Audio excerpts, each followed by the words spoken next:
everything she does slightly annoying. I have to ask, is everything okay? Oh, sure. I drove here at 11 o'clock on a school night because things are just swell, is what I don't say. I stare at her for a minute, then I tell her, Callie had a fit, and it was not the smallest? Jane nods and looks from me to Callie. She was watching this carnivorous plant doc on YouTube. I continue. And then all of a sudden, I heard her, having the fit, from upstairs with my door closed. When I went down and found her, I got worried enough to get her in the car and come down here. And I stopped there because that is roughly as honest as I am willing to be with Jane. I know that with doctors, you're only hurting yourself if you don't tell them how bad you're really feeling on a pain scale of 1 to 10. If they don't know how bad you're hurting, then they don't know how to treat you. But the thing about doctors is that after you tell them your symptoms, they tell you what's going on and what they need to do to fix it. And that's not something I feel like I get with Jane. Oh dear, says Jane. Well, let's take her back and see if we can't figure out what the trouble is. Poor Callie. We love her so. She's just one of the sweetest girls I've ever been able to work with. Great, I say, then catch myself. I mean, I like her too, I say. I'll need her back, though. I've kind of gotten used to having her around the house. Jane just looks at me, and I look right back. She smiles, then takes Callie by the hand and goes through the doors and down that hall, and once again, I'm not allowed to follow. I go back to the lobby and sit down in a waiting room chair. I text Dave, Dad, and Mom in that order. Dad gets confused by group texts, which I learned in a pretty awkward way that I'd rather not go into, so Mom and I agreed that we would not do group texts, for the sake of all of us.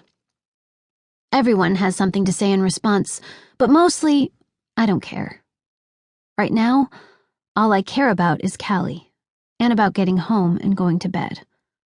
I tell my parents I can handle it, and Dad responds with nothing but confidence, and Mom responds with a hesitant, okay, but call us if you need us, and we'll be right there. I text Dave a whole bunch of kiss emojis, and tell him again how I'm sorry, and he tells me not to even think about it. There's nothing to even be sorry about, and I almost believe him. The main question people have for us is how Callie, non-lingual and subject to fits, spends her days. Well, one of the perks of my mom's position as a tenured college professor is that she usually ends up teaching like 2 classes a semester. There are office hours, but she shares a lab with Dad in our house, which means there's pretty much always someone at home with Callie. And when there's a blue moon, and all of us have obligations outside the house at the same time, there's a never-ending supply of grad students looking to get on my parents' good sides. I scan the hospital waiting room. There are a couple of coughing children sitting near me, along with a whole handful of parents whose expressions range from worried to bored. Suddenly, 2 more teens on the other side of the room start having mild seizures, and I'd say they were Arctic orphans too, except they look like they're too old. One of the parents seems to think everything's totally fine, nothing to worry about here, and the other kid's parent is totally freaking out. But from the way she's freaking out, I can't tell if it's more that she's embarrassed, as if she's hoping nobody else sees this, or that somebody will come to help very, very soon.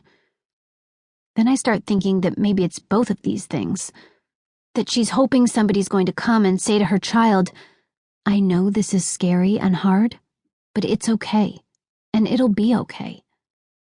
Wouldn't it be nice if there were someone who could just come up to you and say that, and you would believe them, and it would be true? The freaked out woman is starting to put me on edge, so I look away and see, sitting across from me, Stan. Stan is like me in that he has a brother who is also an Arctic recovery orphan, whose name is Ted, I think, but I'm not 100% sure. Ned?